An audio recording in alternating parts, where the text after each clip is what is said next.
ஓம் நம சிவாய. தெய்வத்தின் குரல் முதல் பகுதியில் நம் மதத்தின் தனி அம்சங்கள் என்ற தலைப்பில் மகா பெரியவா அருளிய உரை. இந்த தலைப்பை மகா பெரியவர் மிகவும் விஸ்தாரமாக கூறியிருப்பதால் இந்த அருளுரையை 2 அல்லது 3 பதிவுகளாக பார்ப்போம். நம் மதத்தின் தனி அம்சங்கள். மற்ற மதங்களில் இல்லாத பல அம்சங்கள் நம் மதத்தில் இருக்கின்றன. அதில் ஒன்று கர்ம கொள்கை, கர்மா தியரி என்று சொல்கிறார்கள். நம் மதத்திலிருந்து வந்த பௌத்தம், சமணம் போன்ற மதங்கள் இதை ஒப்புக்கொண்டாலும் ஏனைய மதங்களில் இந்த கொள்கை இல்லை. கர்மா தியரி என்ன? எந்த செயலுக்கும் பிரதியாக ஒரு விளைவு உண்டு.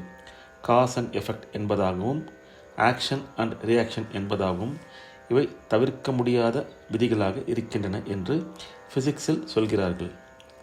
பௌதீகத்தில் சொல்வதையே மனுஷ வாழ்க்கைக்கும் பொருத்தி கர்ம கொள்கையை நம் ஆன்றோர்கள் கூறுகிறார்கள். பிரபஞ்சத்தில் ஜடமான பூதங்கள் போலவே சைத்தன்யம் என்ற அறிவுள்ள ஜீவர்களும் அடக்கம். இவை ஒன்று சேர்ந்துதான் லோக வாழ்வு. எனவே ஒன்றுக்கு இருக்கிற நியதி தர்மம் இன்னொன்றுக்கும் இருக்கத்தான் வேண்டும். மனிதனின் ஒவ்வொரு கர்மாவுக்கும் விளைவாக ஒரு பலன் உண்டாகித்தான் தீர வேண்டும் என்பதே கர்மா தியரி. பாப கர்மம் செய்தால் அதற்கான தண்டனையை மனுஷன் அனுபவிக்க வேண்டும். புண்ணிய கர்மம் செய்தால் அதற்கான நற்பலன் இவனை வந்தடையும் என்கிறது நம் மதம். இம்மாதிரி பாப புண்ணிய கர்மங்களை மனிதன் அனுபவிக்க வேண்டும் என்பதனாலேயே அவனுக்கு பல பிறவிகள் உண்டாகின்றன என்கிறது நம் மதம். நல்லது செய்ய வேண்டும், கெட்டது செய்யக்கூடாது என்பதை சகல மதங்களும் சொன்னாலும் அவை நம் மதம் மாதிரி இத்தனை அழுத்தம் கொடுத்து காரணம் விளைவு, காஸ் அண்ட் எஃபெக்ட் தொடர்பை சொல்லவில்லை.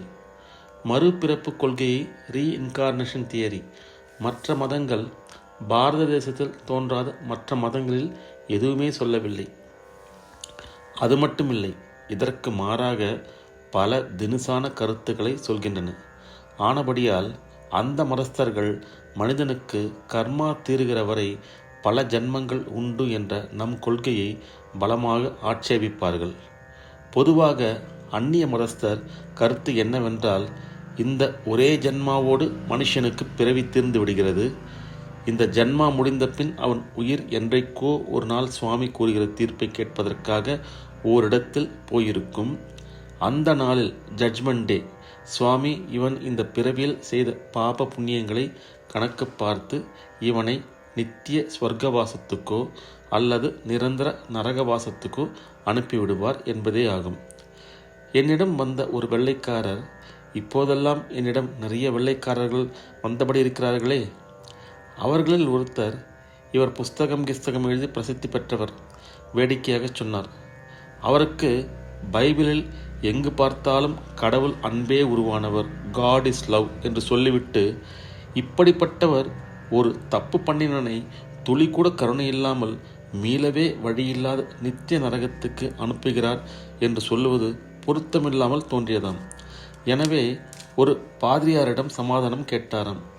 அதற்கு பாதிரியார், நிரந்தர நரகம் இருப்பது வாஸ்தவம், ஆனால் நிரந்தரமாக காலியாகவே இருக்கிறது என்றாராம். ஆனால் யோசித்து பார்த்தால் இதை நாம் ஏற்றுக்கொள்வது சிரமமாயிருக்கும். சுவாமி கருணை காரணமாக பாவியை கூட நரகத்துக்கு அனுப்பவில்லை என்று வைத்துக்கொள்வோம். அப்படியானால் அவர்கள் சித்தாந்தப்படி அவர் பாவியின் உயிரை எங்கே அனுப்ப முடியும்? அவர்கள் கொள்கைப்படி மறுஜன்மா இல்லையாதலால் பூலோகத்துக்கு மறுபடி அனுப்ப முடியாது. ஆனதால் பாபியையும் ஸ்வர்க்கத்துக்குத்தான் அனுப்ப வேண்டியதாகும். அப்படியானால் நாம் லோகத்தில் எந்த பாபத்தை வேண்டுமானாலும், எத்தனை பாவங்கள் வேண்டுமானாலும் கூசாமல் செய்து கொண்டே போகலாம். முடிவில் எப்படியும் சுவாமி நம்மை ஸ்வர்க்கத்துக்கு அனுப்பிவிடுவார் என்று ஆகும். அதற்கப்புறம் லோகத்தில் சகலரும் ஒழுங்கு தப்பித்தான் நடப்பார்கள். நம் மதப்படியும் கர்ம பலனை தந்து தீர்ப்பு தருகிற பலதாதாவான ஈஸ்வரன் பரம கருணாமூர்த்தி தான். ஆனால் அதற்காக லோகம் அதர்மத்தில் மனமறிந்து விழட்டும் என்று விடுகிறவன் அல்ல அவன். அதனால் என்ன பண்ணுகிறான்? நம் பாப பலனை, புண்ணிய பலனையும் தான் அனுபவிப்பதற்காக நம்மை இன்னொரு ஜென்மா கொடுத்து மறுபடி இந்த உலகுக்கே அனுப்பி வைக்கிறான். ஸ்வர்க்க ஆனந்தம், நரக கஷ்டம் இரண்டும் இந்த உலகிலேயே தான் இருக்கின்றன. நாம் கலந்தாங்காட்டியாக பாவம் புண்ணியம் இரண்டும் போன ஜென்மாவில் பண்ணியிருப்பதால் இப்போது கெட்டது நல்லது இரண்டையும் சேர்த்து அனுபவிக்கிறோம். ரொம்ப பாவம் செய்தவர்கள் ரொம்ப கஷ்டப்படுகிறோம், ரொம்ப புண்ணியம் செய்தவர்கள் நிறைய சந்தோஷப்படுகிறோம். பொதுவிலே பார்த்தால் ரொம்ப கஷ்டப்படுகிறவர்கள் அல்லது சமமாக கஷ்ட சுகம் உள்ளவர்கள்தான் இருக்கிறோமே தவிர தாங்கள் பரம சுகமாக இருப்பதாக நினைக்கிறவர்கள் ரொம்பவும் துர்லபமாகவே இருக்கிறார்கள். இதிலிருந்தே நாம் அனைவரும் பொதுவில் பாபமே அதிகம் பண்ணியிருக்கிறோம் என்பது புரிகிறது. பகவான் கருணை காரணமாக இன்னொரு ஜென்மாவிலாவது இவன் பாபத்தை கழுவிக்கொள்வானா என்று பார்ப்பதற்காக ஒரு பெரிய வாய்ப்பாக பிறவியை கொடுக்கிறார். அதிலே குரு, சாஸ்திரம், க்ஷேத்திரங்கள் இத்தியாதி வசதிகளையெல்லாம் கொடுத்து இவனுடைய அழுக்கை துடைக்க முன்வருகிறார்.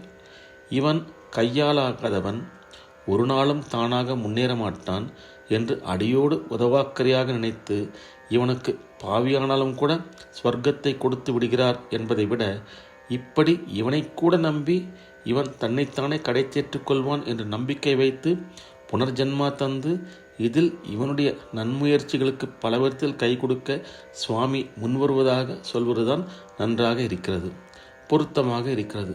அதுதான் பரம கருணையாகவும் இருக்கிறது.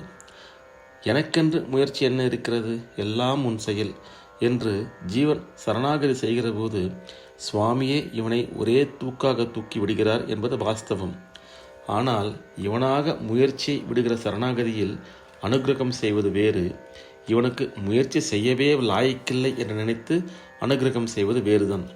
புருஷ எத்தனம் என்று ஒன்று இருப்பதாக நினைக்கிற வரையில் அதில் ஜீவனை நம்பி விட்டு வைப்பது தான் பரம கருணை. அதுதான் நிஜமான அனுகிரகம். நிரந்தர நரகத்துக்கு சுவாமி எவரையும் அனுப்புவதில்லை என்பது ஒரு தனிப்பட்ட பாதிரியாரின் அபிப்பிராயம்தான். அதுவேதான் கிறிஸ்தவம் முதலான ஒரே பிறவி மதங்களின் கோட்பாடு என்று சொல்வதற்கில்லை. ஒரே ஜென்மத்தில் ஒருத்தன் பண்ணுகிற புண்ணியத்துக்காக அல்லது பாபத்துக்காக அவனை சுவாமி ஸ்வர்க்கம் அல்லது நரகத்துக்கு நிரந்தரமாக அனுப்பிவிடுகிறார் என்பதுதான் அம்மதங்களின் பொது கருத்து.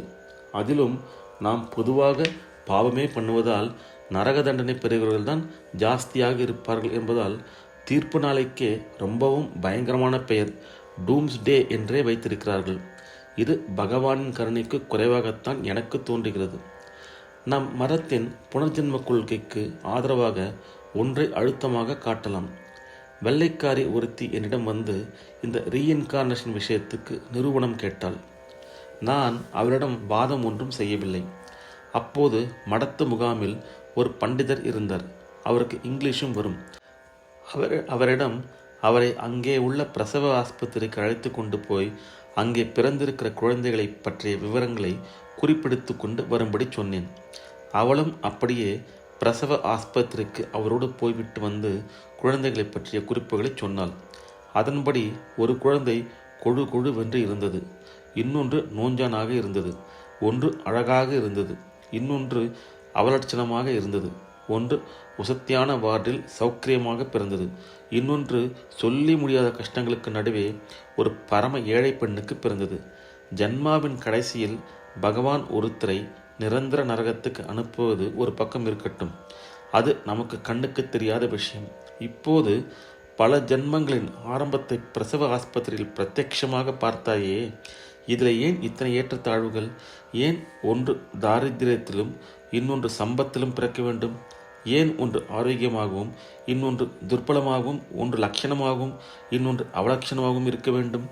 ஜீவனுக்கு ஒரே ஜென்மாதான் உண்டு என்ற உங்கள் மத கொள்கையை ஒப்புக்கொண்டால் அவை ஜனிக்கிற போதே இத்தனை பாராபட்சங்கள் இருப்பதை பார்க்கிற போது சுவாமி கொஞ்சம் கூட கருணை இல்லாத, புத்திசாலித்தனம் இல்லாமல் மனம் போனபடி கண்ணா பின்னா என்று காரியம் செய்து கொண்டிருக்கிறார் என்றுதானே ஆகிறது.